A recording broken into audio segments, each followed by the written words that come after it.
Maghahain daw ng asylum application sa the Netherlands si dating presidential spokesperson Harry Roque. I'm filing formally for asylum here at the Netherlands. As soon as my application of asylum is received, I do have the rights to non-refoulement. Non-refoulement under international law means, number one, non-deportation until matapos yung investigasyon if I'm entitled to asylum status. And number two, non-prosecution for illegal entry. Pero legal naman ang pagpasok ko dahil meron akong visa. No? Kaso laban sa kanya. Noong Biyernes, lumitaw si Roque sa the Netherlands bago ang initial appearance hearing ni dating Pangulong Rodrigo Duterte sa ICC.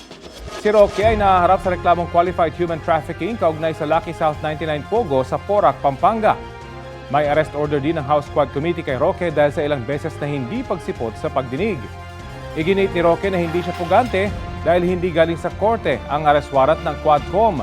Balak niya raw manatili sa the Netherlands para ipagtanggol si Duterte.